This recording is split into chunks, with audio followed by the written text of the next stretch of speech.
नमस्ते, कैसे हैं आप सब। स्वागत है आपका हमारे चैनल पर। आप सभी का बहुत बहुत स्वागत है आज की इस नई वीडियो में। तो चलिए आज का वीडियो शुरू करते हैं।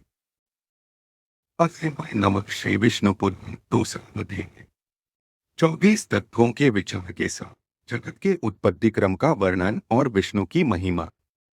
श्री पराशर जी बोले, जो ब्रह्मा विष्णु और शंकर रूप से जगत की उत्पत्ति, स्थिति और संहार के कारण है तथा अपने भक्तों को संसार सागर से तारने वाले हैं, उन विकार शुद्ध अविनाशी परमात्मा सर्वदा एकरस सर्वविजयी भगवान वासुदेव विष्णु को नमस्कार है।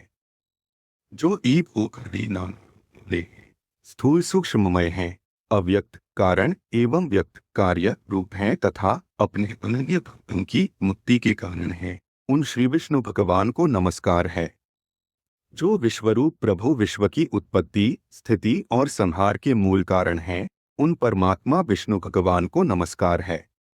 जो विश्व की पृष्ठभूमि अति सूक्ष्म से भी सूक्ष्म हैं, सर्व प्राणियों में स्थित पुरुषोत्तम और अविनाशी हैं, जो परमार्थतः वास्तव में अति निर्मल ज्ञान स्वरूप हैं, किंतु अज्ञानवश नाना पदार्थ रूप से प्रतीत होते हैं, तथा जो कालस्वरूप से जगत की उत्पत्ति और स्थिति में समर्थ एवं उसका संहार करने वाले हैं, उन जगदीश्वर अजन्म अक्षय और अव्यय भगवान विष्णु को प्रणाम करके तुम्हें वह सारा प्रसंग क्रमशः सुनाता हूँ जो दक्ष आदि मुनिश्रेष्ठों के पूछने पर पितामह भगवान ब्रह्मा जी ने उनसे कहा था।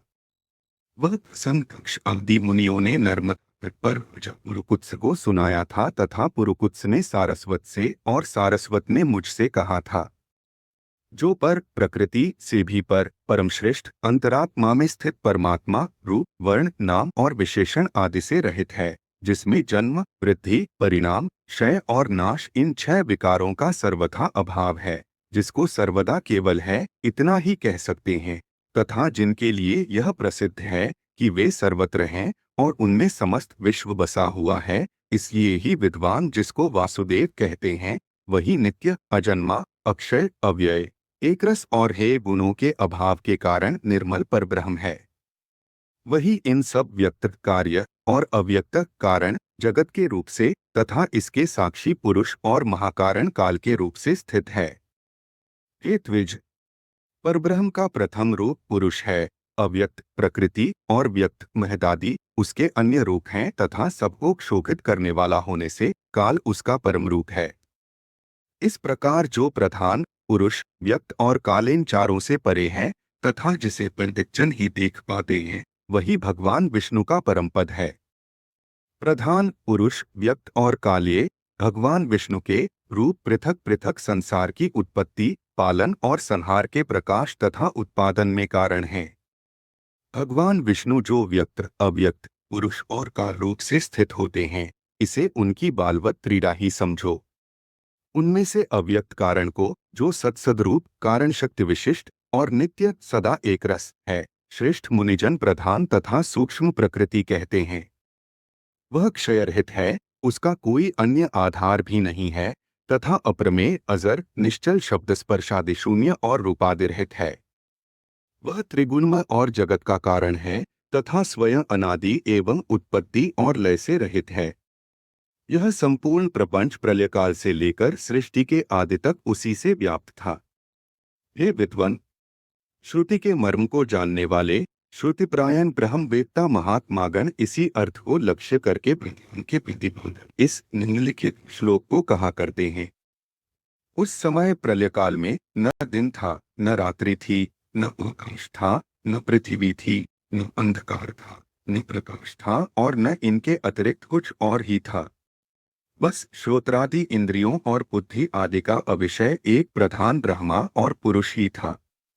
हे विप्र, विष्णु के परम उपाधिरहित स्वरूप से प्रधान और पुरुष ये दो रूप हुए उसी विष्णु के जिस अन्य रूप के दो ये दोनों सृष्टि और प्रलयकाल में संयुक्त और वियुक्त होते हैं, उस रूपांतर का वो नाम का बीते हुए प्रलयकाल में यह व्यक्त प्रपंच प्रकृति में लीन था, इसलिए प्रपंच के इस प्रलय को प्राकृत प्रलय कहते हैं। ये द्विज, काल भगवान अनादि है, इनका अंत नहीं है, इसलिए संसार की उत्पत्ति स्थिति और प्रलय भी कभी नहीं रुकते, वे प्रवाह रूप से निरंतर होते रहते हैं। मैत्री। प्रलय काल में प्रधान प्रकृति के साम्यावस्था में स्थित हो जाने पर और पुरुष के प्रकृति से पृथक स्थित हो जाने पर विष्णु भगवान का कालरूप इन दोनों को धारण करने के लिए प्रवृत्त होता है। तदंतर सर्गकाल उपस्थित होने पर उन पर ब्रह्म परमात्मा विश्वरूप सर्वव्यापी सर्वभूतेश्वर सर्वात्मा परमेश्वर ने अपनी इच्छा से विकारी प्रधान और अविकारी पुरुष में प्रविष्ट होकर उनको क्षोभित किया। जिस प्रकार क्रियाशील न होने पर भी गंध अपनी सन्निधि मात्र से ही मन को क्षुभित कर देता है, उसी प्रकार परमेश्वर अपनी सन्निधि मात्र से ही प्रधान और पुरुष को प्रेरित करते हैं। ये ब्रह्मन, वह पुरुषोत्तम ही इनको क्षोभित करने वाले हैं और वे ही क्षुब्ध होते हैं तथा संकोच सामय और विकास क्षोभ युक्त प्रधान रूप से भी वे ही स्थित है। ब्रह्मादि समस्त ईश्वरों के ईश्वर वे विष्णु ही समष्टि व्यष्टिरूप प्रह्यादि जीवरूप तथा महत्तत्व रूप से स्थित है।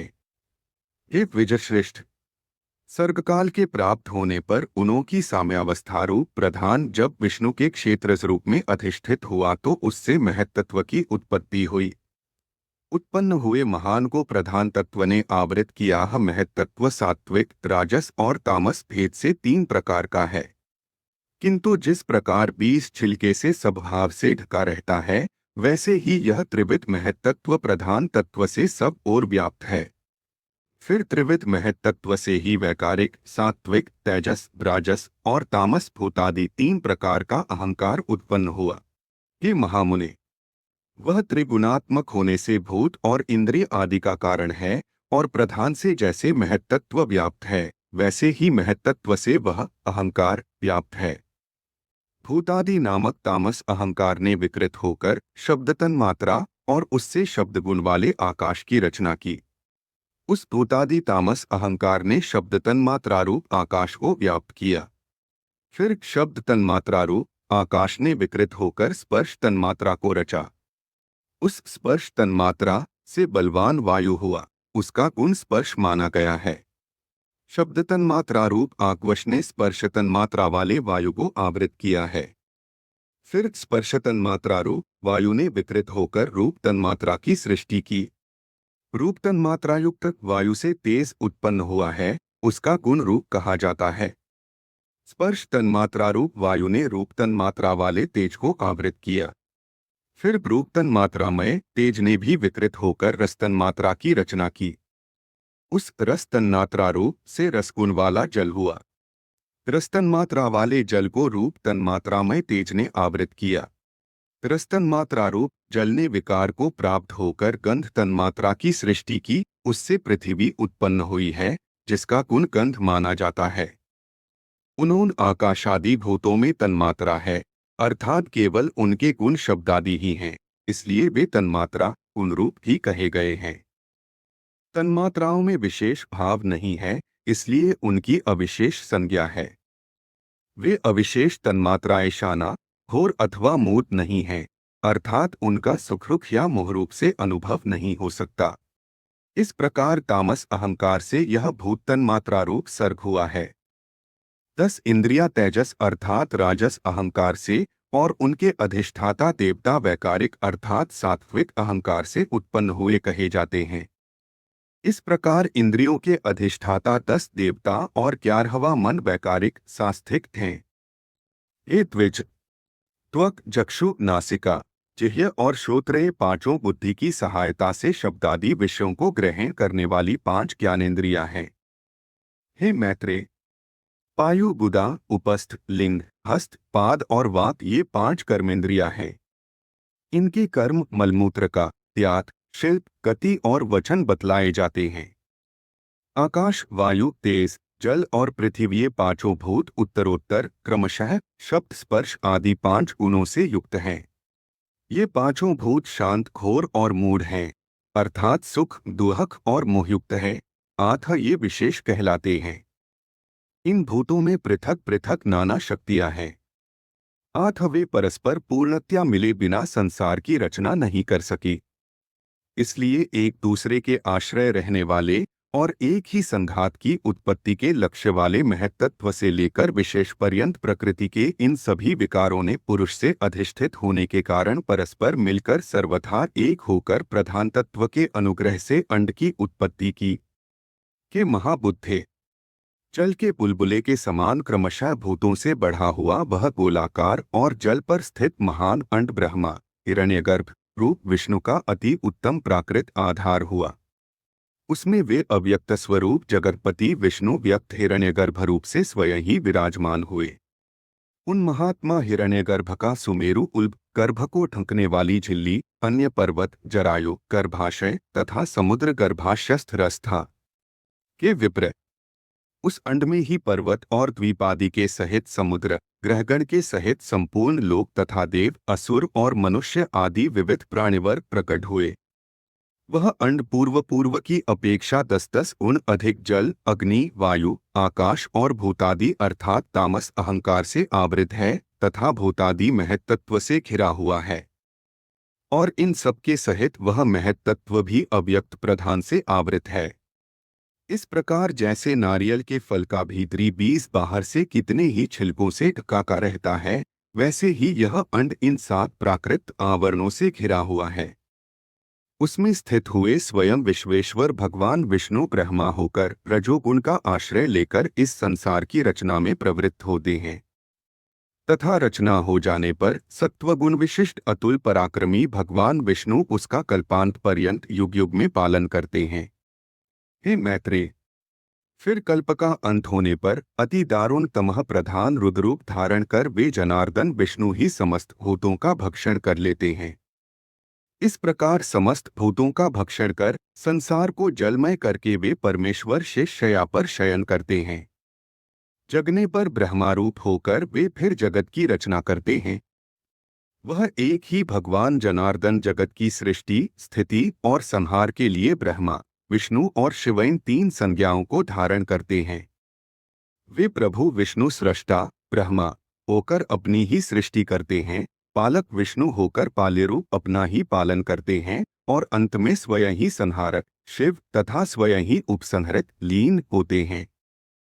पृथ्वी जल तेज वायु और आकाश तथा समस्त इंद्रिया और अंतःकरण आदि जितना जगत है सब पुरुष रूप है। और क्योंकि वह अव्यय विष्णु ही विश्वरूप और सब भूतों के अंतरात्मा है, इसलिए ब्रह्मादि प्राणियों में स्थित सर्गादिक भी उन्हीं के उपकारक हैं। अर्थात जिस प्रकार ऋत्विजों द्वारा किया हुआ हवन यजमान का उपकारक होता है, उसी तरह परमात्मा के रचे हुए समस्त प्राणियों द्वारा होने वालों सृष्टि भी उन्हों की उपकारक है। वे सर्वस्वरूप श्रेष्ठ वरदायक और वरेण्य प्रार्थना के योग्य भगवान विष्णु ही ब्रह्मा आदि अवस्थाओं द्वारा रचने वाले हैं। वे ही रचे जाते हैं, वे ही पालते हैं, वे ही पालित होते हैं तथा वे ही सहार करते हैं और स्वयं ही संहृत होते हैं। इति श्री विष्णु पुराणे प्रथमे से द्वितीयोध्याय। तो आज की वीडियो में बस इतना ही।